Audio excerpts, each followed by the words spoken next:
PHP tutorial আপনাদের সবাইকে স্বাগত জানাচ্ছি। আমি আলিমুন করিম পিটু। আজকে টিউটোরিয়াল আমরা যেটা দেখাবো সেটা হচ্ছে পিএইচপির কিছু ম্যাথ ফাংশন দেখাবো। তো আশা করি যে টিউটোরিয়ালটি আপনাদের কাছে ভালো লাগবে। তো চলুন শুরু করা যাক। তো নোটপ্যাড ওপেন করে আমি জাস্ট একটা নতুন একটা পেজ খুললাম, নিউ ডকুমেন্ট যেটা। তারপর এখন আমরা সেটা সেভ করব। সেভ এস আমরা চলে যাব হচ্ছে গতবারের মতোই computer local disk wamp W তারপর হচ্ছে পিএইচপি যে ফোল্ডার সেখানে আমরা জাস্ট এটা নাম দিব। তো নাম দিলাম হচ্ছে ম্যাথ ডট পিএইচপি। তো এখন যেটা করব সেটা হচ্ছে যে এখানে 1 নম্বর টিউটোরিয়াল থেকে যে ফান্ডামেন্টাল যে কোডটা আছে এটা আমরা এখানে পেস্ট করি। তো এটার নামটা টাইটেলটা আমরা দিই ম্যাথ ফাংশন। তো এখন আমরা যেটা করব সেটা হচ্ছে যে কয়েকটা ফাংশন দেখাবো ম্যাথের। তো চলুন শুরু করা যাক। তো আমরা এর আগেও কতবার বলেছি যে পিএইচপি কিভাবে শুরু করতে হয়। আপনারা দেখেন যে smaller sign question mark PHP, তারপর সেটা শেষ করতে হয় কোশ্চেন মার্ক গ্রেটার সাইন দিয়ে। তো এখন আমরা যেটা করব সেটা হচ্ছে যে ফার্স্ট যে ফাংশনটা দেখাবো সেটা হচ্ছে যে পাওয়ার করার জন্য, অর্থাৎ পিএইচপি কোনো একটা নাম্বারের পাওয়ার আমরা কিভাবে দেখাবো। তো সেটা দেখানোর জন্য লেখা যাক একো, তারপর লিখবো হচ্ছে পাও, অর্থাৎ পাওয়ার দেখাবো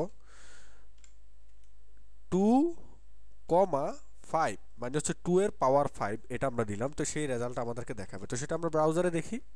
ব্রাউজারে দেখার জন্য আমরা লিখবো হচ্ছে এইচটিটিপি, তারপর হচ্ছে হোস্ট নেম যেটা হচ্ছে লোকাল হোস্ট, তারপর দিব হচ্ছে যে ফোল্ডারটাতে আমি রেখেছি সেটা হচ্ছে পিএইচপি, তারপর দিব হচ্ছে ম্যাথ ডট পিএইচপি অর্থাৎ ফাইলের নাম।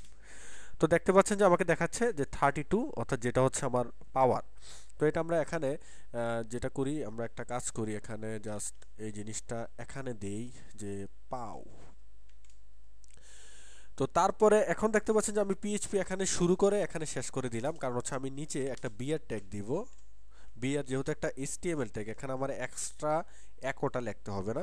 তো এখানে আমি আবার এই জিনিসটা কপি করে জাস্ট এখানে পেস্ট করে দিব, যাতে এই লাইনের পরে এই লাইনটা দেখা যায়। তো এখানে আমরা যেটা করব এখন যেটা করব সেটা হচ্ছে স্কোয়ার রুট করব। তো স্কোয়ার রুট করার জন্য একটা যে ফাংশনটা ম্যাথ ফাংশনটা আছে সেটার নাম হচ্ছে স্কোয়ার, SQRT। তারপরে যে নাম্বারটার স্কোয়ার করতে চাচ্ছি, স্কোয়ার রুট করতে চাচ্ছি সেটা লিখবো। তো ধরুন যে লিখলাম হচ্ছে 16। 16 মানে হচ্ছে 4 দেখানোর কথা। তো দেখা যাক যে রেজাল্টটা কত দেখায়। তো দেখতে পাচ্ছেন যে রেজাল্টটা আমাকে দেখাচ্ছে 4। তো এটা আমরা জাস্ট এখানে লিখে দিই যে স্কোয়ার SQRT স্কোয়ার। তো স্কোয়ারটার রেজাল্টটা দেখালো আমাকে 4। তো তারপরে যেটা করব সেটা হচ্ছে যে আমরা অ্যাবসোলিউট ভ্যালু, অর্থাৎ অ্যাবসোলিউট ভ্যালু মানে হচ্ছে নেগেটিভ মানটা সবসময় পজিটিভ দেখাবে, অর্থাৎ কোনো অ্যাবসোলিউট ভ্যালুটা যেটা আমরা দেখাতে চাচ্ছি সেটা ABS লেখে আমি একটা কোলন দিয়ে আমি জাস্ট এখানে অ্যাবসোলিউট ভ্যালুর যে ফাংশনটা সেটা লিখবো। তো সেটা লেখার জন্য জাস্ট এখানে আমরা জাস্ট ABS লিখবো। আর এটাকে যদি মাইনাস দিয়ে দেই তাহলে আপনারা দেখতে পাবেন যে অ্যান্সারটা যেটা সেটা আসবে হচ্ছে +16 আসছে। তো তারপরে আমরা আরও যে কাজগুলো করতে পারি সেটা হচ্ছে যে সাইন কস ট্যান এইগুলোর মানও যদি আপনি বের করতে চান সেটাও আপনি বের করতে পারবেন। তো সেটা করার জন্য আমি আবার এটাকে কপি করি, জাস্ট এখানে পেস্ট করি, এখানে লিখি হচ্ছে কস, অর্থাৎ একটা কসের মান দিয়ে দেখাবো, এটা লিখি হচ্ছে কস। আর এখানে আমরা জিরো দেই। কস 0 ডিগ্রির মান আমরা জানি হচ্ছে 1, তাহলে আমাকে অ্যান্সারটা দেখানোর কথা 1। তাহলে দেখতে পাচ্ছেন যে কসের মানটা 1 দেখাচ্ছে। আপনার মান এভাবে চেঞ্জ করতে পারেন। কস 90 ডিগ্রির মান দেখি আমরা কত, 90 ডিগ্রির মান দেখাচ্ছে হচ্ছে এটা। তো দেখতে পেলেন যে কিভাবে আপনি এই মানগুলা এভাবে বের করতে পারেন, অর্থাৎ এখানে কস ট্যান যা আছে কোসেক সব কিছুর মান আপনি এভাবে লেখে লেখে বের করতে পারবেন। তো তারপরে আমরা যেটা দেখাতে চাচ্ছি সেটা আরেকটা মজার জিনিস, যেমন আমি যদি এখন র্যান্ডম ভেরিয়েবল কিছু নিব, যেমন আমি যদি এখন এখানে লিখতে চাই, এই জিনিসটা আমরা কপি করে জাস্ট এখানে পেস্ট করি সেম জিনিস। তো এটার নাম আমি দিলাম হচ্ছে এখন র্যান্ড। তো র্যান্ড এখানে লিখবো হচ্ছে র্যান্ড, আর এখানে কিছুই দিব না, সেভ করলাম।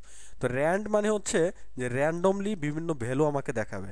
তো বিভিন্ন ভ্যালু যেমন এখানে দেখাচ্ছে যে 28103, অর্থাৎ এটা হচ্ছে আমাকে একটা র্যান্ডম ভ্যালু দেখালো। এখন যদি আমি আবার রিলোড করি দেখবেন যে নাম্বারটা চেঞ্জ হয়ে যাবে। দেখেন আবার নতুন আরেকটা নাম্বার দেখালো, অর্থাৎ র্যান্ডমলি আরেকটা নাম্বার দেখালো। এখন যদি আবার রিলোড করি আবার চেঞ্জ হয়ে যাবে। যতবার রিলোড করব ততবারই নাম্বারটা চেঞ্জ হতে থাকবে।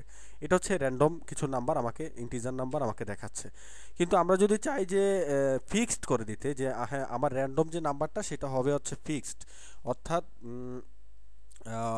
ধরা যাক যে 1 থেকে 20-এর মধ্যে দেখাবে, অথবা 1 থেকে 100-র মধ্যে একটা র্যান্ডম ভ্যালু দেখাবে।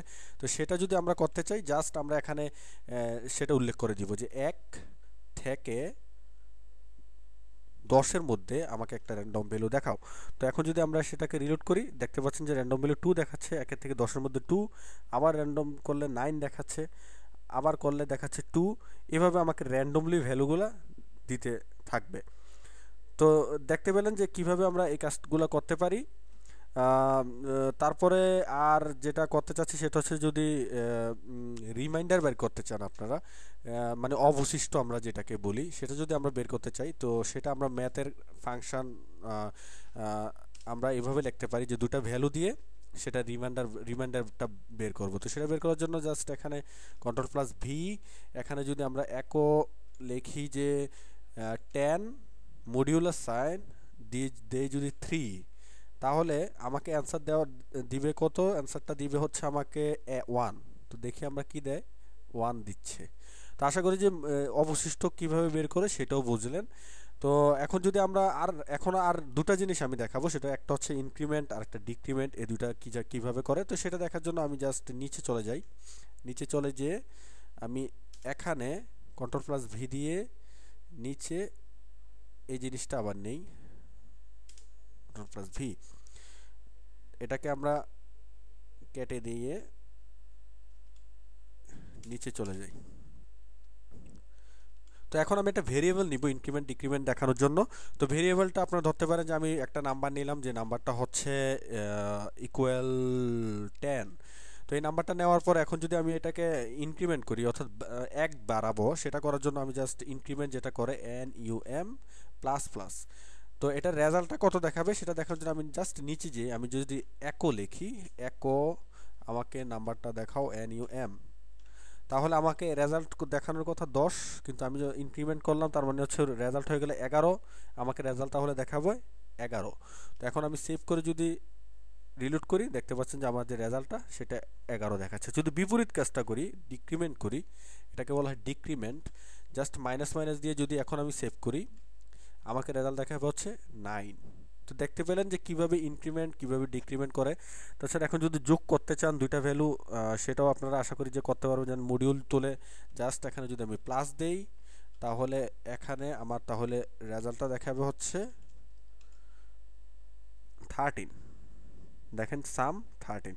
তো আশা করি যে এইভাবে পাওয়ার কিভাবে বের করে, স্কোয়ার রুট কিভাবে বের করে, অ্যাবসলিউট ভ্যালু কিভাবে বের করে, কস সাইন ট্যান ইত্যাদির মান কিভাবে বের করে, র্যান্ডম ভ্যালু কিভাবে বের করে, র্যান্ডম যদি ইয়ে দেওয়া থাকে, রেঞ্জ দেওয়া থাকে, সেটা থেকে কিভাবে আপনি র্যান্ডম ভ্যালু বের করবেন, সাম যোগ বিয়োগ গুণ ভাগ কিভাবে করবেন, মডিউলাস কিভাবে করবেন, সেটা আশা করি যে বুঝতে পেরেছেন।